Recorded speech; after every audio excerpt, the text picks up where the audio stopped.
Bueno, el tema de el Esequibo nuevamente sale a relucir en la palestra.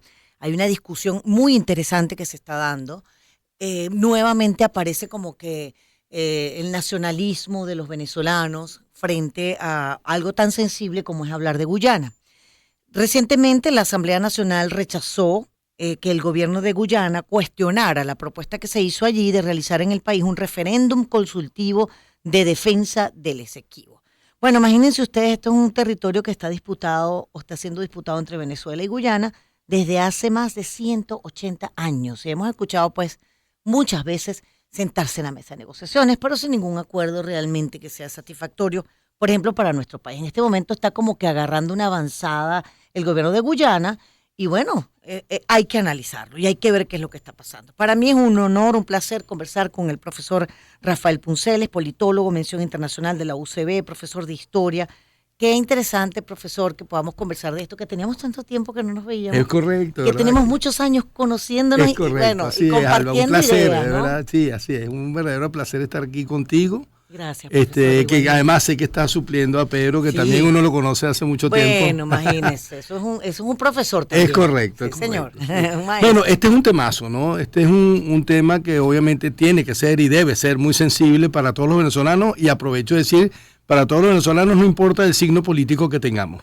Así Este es un tema que tiene que ver con la patria, y eso va un poquito más allá que simplemente cuáles son nuestras posturas políticas, indistintamente que se esté de acuerdo o no con ciertas posturas en el pasado, en el presente o lo que sea. ¿Ok? O sea, eso yo creo que hay que dejarlo muy claro. Profesor, en Sí. principio, ¿es necesario convocar un referéndum consultivo? ¿Usted ve que esa figura jurídica es importante para esto? A ver, yo sinceramente creo que, no es tan necesario. ¿Qué nos van a preguntar?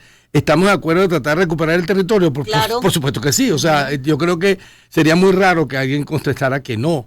Y si fuera en términos de dar un apoyo a lo que para nosotros es muy importante, que es el Acuerdo de Ginebra, el Tratado de Ginebra del 66, no puedes hacer un referéndum abrogatorio de un tratado aprobado, porque eso es lo que dice el artículo 74 de la Constitución. En todo caso, lo único que puedes hacer es consultivo. ¿Pero qué nos vas a consultar a los venezolanos? ¿Que queremos recuperar el territorio? Bueno, yo creo que la respuesta, si sale un no, sería muy raro. O sea, sería que alguien de que no es venezolano que votó, porque no tiene sentido que se le pregunte a los venezolanos si queremos recuperar un territorio que además es muy sensible, no solamente en términos de lo que son los de 159.445 kilómetros cuadrados de territorio terrestre, sino el significado que eso tiene en términos de la salida al mar del Orinoco, y lo que significa la plataforma continental, el mar territorial, la zona contigua y la zona económica exclusiva en términos de la salida al Atlántico. O sea que ¿Es necesario que se discute independientemente de lo que ya vamos a explicar, profesor, que estaría haciendo el gobierno de Guyana, que se discuta sobre esto, tomando en cuenta de que siempre hemos pensado que es un territorio venezolano, independientemente de la disputa que hay desde hace más de 180 años? ¿Es necesario o es que el gobierno de Guyana está haciendo algo que nos está haciendo perder terreno? A ver, ahí hay dos cosas. Ahí también podemos hablar de quizás algunos errores que hemos cometido nosotros, los venezolanos. Okay, ¿cuáles serían? Por ejemplo, si yo digo una barbaridad en un salón de clase, pues mira, quizás no sale del salón de clase, pero cuando nuestros representantes internacionales, embajadores, canciller, incluso el jefe de Estado, dicen algo, eso tiene un peso que es muy peligroso inclusive. Entonces, haber dicho en alguna oportunidad, como se dijo en el pasado, que eso era un tema muy viejo que nadie se acordaba, como lo dijo el expresidente Chávez, en una conferencia internacional, le abrió las puertas a Guyana de decir, bueno, pero si es un tema muy viejo que a nadie le importa, entonces, bueno, quiere decir, es mío. ¿Ok? O sea, o por lo menos esa es la interpretación. Y eso es sumamente peligroso. Por eso es que el lenguaje internacional, el lenguaje diplomático, hay que hilar fino en lo que se dice, porque puede representar un compromiso. Es muy sensible. Es muy sensible, exacto, es muy sensible. Lo que sí está claro es que, le guste a Guyana o no, hay un tratado vigente, que es el tratado del Acuerdo de Ginebra del 66, si mal no recuerdo, 17 de febrero del 66, se firma. En esa firma está Venezuela, está el Reino Unido, por supuesto, porque todavía Guyana era colonia británica en ese momento, pero está el representante de la colonia británica que muy poco tiempo después fue declarada su independencia. De hecho, el primer presidente de Guyana, independiente, estaba en esa reunión y es firmante del acuerdo, que era Burham, que fue el primer presidente de la Guyana independiente. Entonces, ese tratado, si firmas un tratado basado en la denuncia de Venezuela del fraude que se hizo en el laudo arbitral de 1899, que fue la denuncia venezolana, y firmas un tratado donde están las tres partes, ese tratado que dice que se debe resolver el tema limítrofe por la vía del intercambio entre las partes interesadas, entiéndase, Venezuela, Reino Unido y Guyana, y después Guyana y Venezuela como independientes, quiere decir que hay un reconocimiento que algo pasó en 1899 que no debió haber pasado y que nos arrebató nada más y nada menos que un territorio que es equivalente al Estado de Bolívar y un poco más, ¿ok? O sea, un tercio, pues. Y ahí hay un tema que hay que verlo. Pues. Claro. ¿Okay? Profesor Rafael Punceles es politólogo, mención internacional de la UCB, profesor de historia. ¿Qué es lo que está haciendo hoy el gobierno de Guyana, anunciado por su propio presidente, como para que ahora moleste tanto al gobierno venezolano y haya una respuesta por parte de la Asamblea Nacional tan contundente como llamar a este referéndum consultivo? Ok, en el Tratado de Ginebra se hablaba de que se nombraron comisiones mixtas que trataron de llegar a acuerdos que no llegaron, y después vino el famoso protocolo de Puerto España, que lo que pedía era que esto se continuara en el tiempo, okay, que no se cerrara el asunto inmediatamente, sino que esto quedara abierto. Vamos a decir que se le diera a las partes más tiempo para resolver el conflicto o el diferendo entre los dos países. Eso se hizo. El propio tratado habla de la posibilidad de lo que se llaman los buenos oficios dentro de la Carta de las Naciones Unidas, que es que cuando dos países tienen un conflicto, nombras a un tercero que ayude a resolver el conflicto que pueda existir. Eso estaba en el tratado, eso está en la Carta de las Naciones Unidas. Entonces, ¿qué es lo que ha venido sucediendo? En vista de que ni Venezuela ni Guyana se han podido poner de acuerdo en términos de cómo resolver el tema limítrofe, entonces se va a lo que el propio tratado habla, que es cómo resolverlo. Entonces, los buenos oficios es el primer paso.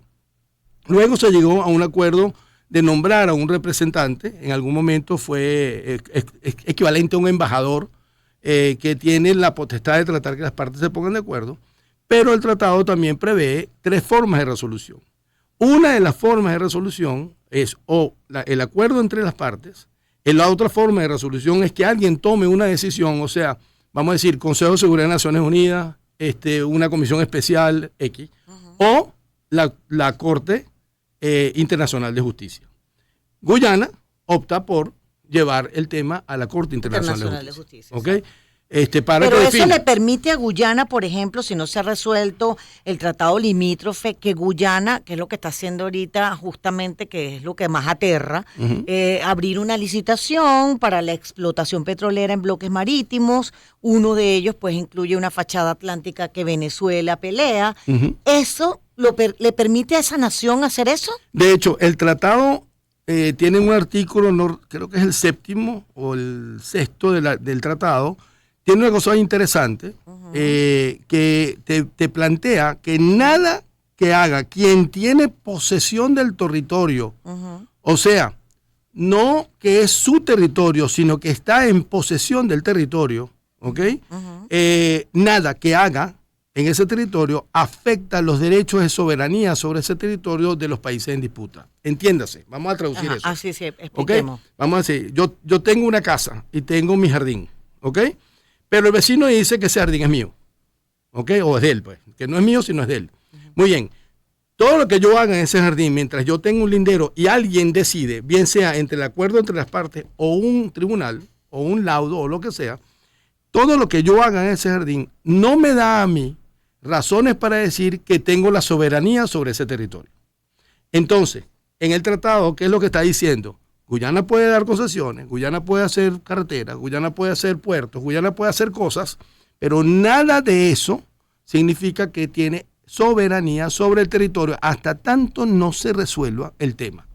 Eso es muy interesante. Pero no es avanzar. No está avanzando el gobierno de Guyana y nosotros perdiendo terreno, como comentaba hace un rato. Es un problema. o se puede generar un problema, pero el tratado vigente te dice que eso no da soberanía. ¿Ok?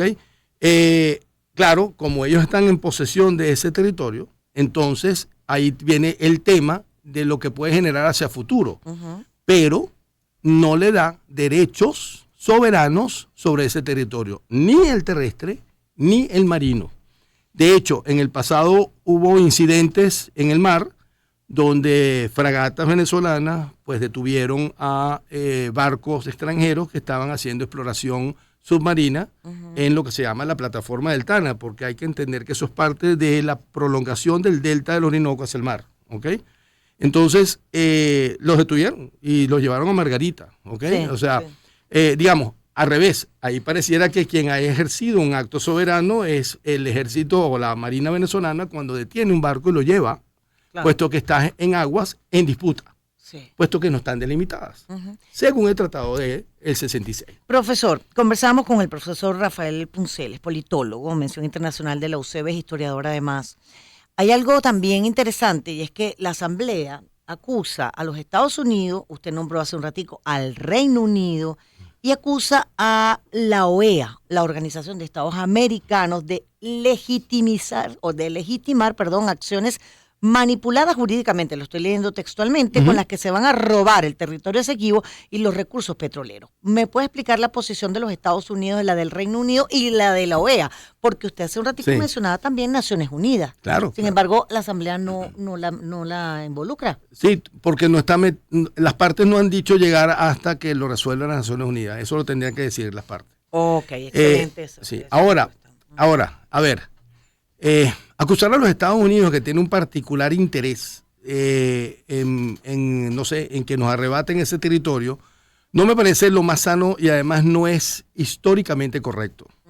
La razón por la cual los venezolanos pudimos reclamar el fraude del laudo arbitral del 99 fue porque el juez Harrison, o sea, el expresidente de los Estados Unidos, que era juez en ese tribunal, advirtió del fraude que se le estaba haciendo a Venezuela la noche antes de la decisión del laudo. Y eso lo sabemos porque el abogado norteamericano, uno de los abogados norteamericanos que trabajaba con los abogados venezolanos en la defensa de ese territorio, escribió Malet Prevost, escribió el famoso memorándum que pidió que 50 años después de su muerte fuera hecho público, en donde cuenta el fraude que se le hizo a Venezuela. O sea, más bien los Estados Unidos, del lado que estaba era de los venezolanos. ¿Okay? De hecho, los ingleses no querían reunirse con Venezuela y fue por la presión que puso los Estados Unidos que se decidió ir al lado arbitral, solo para que nos hicieran un fraude, lamentablemente. O sea, los Estados Unidos no estaba en contra de nosotros y si bien hoy ahora está. Y si bien hoy en día está, vamos a estar claros, ¿qué es lo que ha buscado Estados Unidos en esa zona? Lo que ha buscado siempre desde que Venezuela se convirtió en el país petrolero, la posibilidad de la explotación y traslado de petróleo y gas. Ese es el interés que está. Es el caso de ExxonMobil. Claro, pero la ExxonMobil también estuvo buscando lo mismo con nosotros. Exacto. O sea que solamente que, bueno, lamentablemente en los últimos tiempos, pues no tenemos relaciones con los Estados Unidos, entonces, bueno, buscarán las relaciones con Guyana. De hecho, ese Burham que estamos hablando fue un hombre de izquierda, comunista, y más bien de quien tenía el apoyo era de Fidel Castro. Y los Estados Unidos más bien nos apoyaban a nosotros. Sí, incluso se habla que Cuba está detrás de ese territorio. Que de hecho, lo que dicen es que quien ha buscado el acuerdo entre Guyana y Venezuela fue en su momento Fidel Castro. De buscar de pero que no es el caso ahora. Que se pusieran de acuerdo los dos y que dejaran ese asunto así, tú sabes. ¿Okay? Sí. Más bien es al revés. Cuba es el que ha mostrado algún interés de que Venezuela no siga peleando con Guyana por ese territorio. Y cuando se habla de la OEA que está en contra, bueno, lamentablemente quizás una equivocación en política cuando todos tus aliados eran los países caribeños angloparlantes, miembros de la OEA, pero que ahora apoyan a Guyana, que también es angloparlante. Y parece lógico, parece además lógico porque tienen el mismo origen. Profesor, Rafael Punceles, politólogo, él es también profesor de historia. El presidente Maduro en un tuit ha dicho que hay una sola solución para resolver el conflicto sobre el territorio del Esequibo, que es retomar el diálogo cara a cara. Esto se ha hecho muchas veces sin ningún tipo de decisiones positivas. Ujú. ¿Usted cree que es necesario volver a ese diálogo cara a cara? Bueno, no suelo coincidir mucho con las opiniones del presidente, pero en este caso tengo que decir que pareciera que la forma más inteligente de resolver un conflicto es por la vía directa entre las partes. Pero si no se ha resuelto Pero antes. para eso las partes tienen que quererlo. Si no, si Y una si de las no se ha partes... resuelto antes, ¿por dónde cree usted que debería a empezarse Ok. a nuevamente ese diálogo? Yo creo que ahí lo que tiene que presentarse, vamos a estar claros, tenemos que entender que para Guyana no es fácil, de ninguna manera, tener que desprenderse de 2/3 de su territorio, que sería la aspiración venezolana legítima de que nuestro límite empiece en el Esequibo. ¿Ok? Pero empezar en el Esequibo significa que los 180 y pico de años de historia, desde que los holandeses le entregaron ese territorio a los ingleses al este del Esequibo y se fueron metiendo poco a poco hacia el oeste del Esequibo, y ahora es el territorio de un estado independiente llamado Guyana. Obviamente no es fácil desprenderse de todo ese territorio, porque estás hablando de 2/3 de su territorio. O sea que Por supuesto. para ellos no, obviamente es un juego muy difícil. Y aquí estoy hablando simplemente que si vas a negociar de verdad, tienes que conocer la posición del contrario, porque si no, ¿qué vas a negociar? Yo te quiero comprar tu carro y tu carro yo digo que vale 5 lochas. Y tú me dices, no, pues le vale $1 millón. Bueno, no nos podemos poner de acuerdo porque no hay forma de ponerse de acuerdo. Punto. Exactamente, sí. Entonces la negociación no tiene sentido. Pero si quieres resolver el problema, debe haber una negociación directa entre las partes, o sea que tendría sentido retomar el diálogo entre las partes para tratar de llegar a un acuerdo. Lo segundo que tenemos que entender es que ninguno de los dos podemos pretender tener todo lo que, aunque legítimamente los venezolanos lo veamos que nos corresponde, tenemos que entender que eso no pareciera, la posición extrema máxima va a tener que ser cedida, por lo menos una parte, que Guyana puede aceptar. Si vamos con esa premisa a una mesa de negociación, entonces sería posible quizás llegar a un acuerdo. Pero los dos tienen que estar dispuestos a perder algo. Por supuesto. O vamos a ponerlo en Como todas las positivo. negociaciones. O a ganar. O vamos a poner en positivo, que no voy a ganar todo. Exacto. No voy a ganar todo, exactamente. Y lo que sí creo que es importantísimo para Venezuela, que es la razón por la cual en el laudo el juez norteamericano se vio obligado a votar a favor de la línea que quedó por una sola razón. La amenaza era que si él no votaba con la línea que propuso el juez inglés y el juez ruso, el juez ruso y el juez inglés le iban a dar la máxima aspiración a Inglaterra. Y para que entiendan, la máxima aspiración de Inglaterra era toda la cuenca del Cuyuní, o sea, Upata hubiera quedado en territorio extranjero. Y este juez dijo, yo no voy a pasar la historia como quien le entregó las bocas del Orinoco a los ingleses. Y por eso es que se empeñó, dijo, voto a favor de esto, y Malet Provost contó el fraude y el chantaje. ¿Ok? Para salvarnos las bocas del Orinoco, porque si no lo hubiéramos perdido. Ay, Dios mío. ¿Ok? Entonces, es complicado, profesor. Sí, muy complicado. Entonces, ¿qué es lo que tenemos que decir? Ok, estamos en esta circunstancia.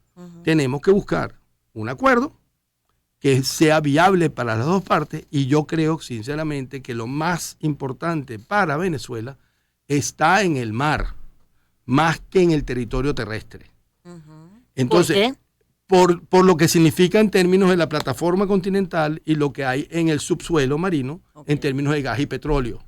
Por supuesto. Y la salida del Orinoco. La salida del Orinoco significa nada más y nada menos que apenas tú sales del Orinoco, por ejemplo, los barcos que lleven aluminio, hierro, carbón de la zona minera venezolana del sur, que salen de Puerto Ordaz, inmediatamente que salen del Orinoco se encontrarían que están en territorio marino de otro país, si la línea queda donde está.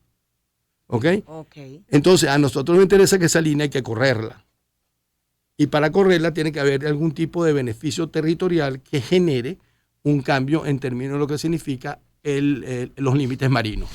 Uy, profesor, sumamente didáctico, Rafael Punceles, politólogo, mención internacional de la UCB, profesor de historia. Me quedaría toda la tarde conversando con usted, el tiempo se nos fue volando, pero de verdad muy, muy interesante porque es que hay que entender lo que significa esta disputa del Esequibo y bueno, y es que lo que está pidiendo el gobierno de Venezuela que es retomar el diálogo con Guyana, ojalá haya respuesta. Que Ojalá haya respuesta. Tengo mis dudas. Yo también. Gracias, profesor. Cómo no.